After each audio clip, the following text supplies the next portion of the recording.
महाकुंभ के दौरान पहले अमृत स्नान पर संगम में डुबकी लगाने वालों का आधिकारिक आंकड़ा सामने आया है। मकर संक्रांति के मौके पर पहले अमृत स्नान के दौरान संगम तट पर 3.5 करोड़ से ज्यादा लोग पहुंचे। सीएम योगी आदित्यनाथ ने इस संबंध में जानकारी दी।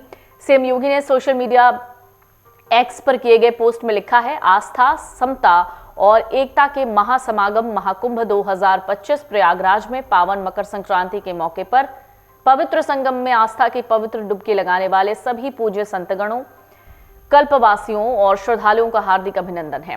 प्रथम अमृत स्नान पर्व पर 3.5 करोड़ से ज्यादा पूज्य संतों, श्रद्धालुओं ने अविरल निर्मल त्रिवेणी में स्नान का पुण्य लाभ अर्जित किया।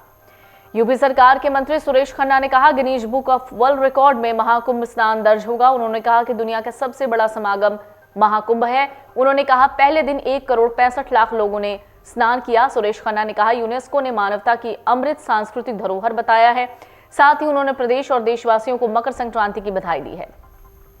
महाकुंभ 2025 के पहले अमृत स्नान के दौरान संगम नगरी में सुरक्षा के चाक चौबंद बंदोबस्त देखे गए हैं।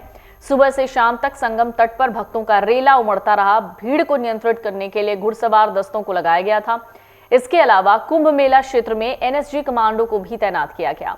सीसीटीवी से पूरे महाकुंभ मेला क्षेत्र पर नजर रखी जा रही है। इसके साथ ही साथ ड्रोन से भी निगरानी की जा रही है। ड्रोन कंट्रोल सेंटर से पूरे महाकुंभ मेले पर नजर रखी गई है। दुनिया के सबसे बड़े धार्मिक पर्व महाकुंभ का आयोजन इस बार संगम नगरी प्रयागराज में हो रहा है। करोड़ों साल पहले कुंभ से गिरे अमृत की तलाश में श्रद्धालुओं का रेला गंगा, यमुना और अदृश्य सरस्वती के किनारे खिंचा आ रहा है। मकर संक्रांति के दिन यानी मंगलवार के दिन 3.5 करोड़ श्रद्धालुओं ने आस्था की डुबकी लगाई। ये आंकड़ा वाकई में हैरान करता है, क्योंकि दुनिया के 234 देशों में सिर्फ 45 की ही आबादी 3.4 करोड़ से ज्यादा है। यानी 189 देशों में जितनी यानी 179 देशों में जितनी आबादी नहीं है, उससे कहीं ज्यादा की भीड़ संगम नगरी में शादी स्नान की खातिर पहुंची। यही तो भगवान के प्रति लोगों की सच्ची आस्था है। मकर संक्रांति के दिन श्रद्धालुओं ने जैसे ही गंगा में डुबकी लगाई, त्रिवेणी संगम की बूंदें ऐसे छलकी जैसे कुंभ से अमृत छलका हो। मंगलवार को महाकुंभ में विभिन्न अखाड़ों के साधुओं ने पहला अमृत स्नान किया। इस मौके पर त्रिवेणी संगम पर लोगों का सैलाब उमड़ा। महाकुंभ में अधिकांश अखाड़ों का नेतृत्व राख से लिपटे नागा साधु कर रहे थे, जिन्होंने अपने अनुशासन और पारंपरिक हथियारों की महारत से दर्शकों को मंत्रमुग्ध कर दिया। एक आधिकारिक बयान में कहा गया है, भाले और तलवारों को कुशलता से चलाने से लेकर जोश के साथ डमरू बजाने तक उनके प्रदर्शन सर्दियों और खासतौर से सर्दियों के दिनों में और सदियों पुरानी परंपराओं का जीवंत उत्सव था। महाकुंभ में पुरुष नागा साधुओं के अलावा महिला नागा तपस्वी भी बड़ी संख्या में थी। महाकुंभ का पहला बड़ा स्नान सोमवार को पौष पूर्णिमा के मौके पर हुआ है, जबकि अखाड़ों और हिंदू मठों के सदस्यों ने मकर संक्रांति पर अपना पहला स्नान किया।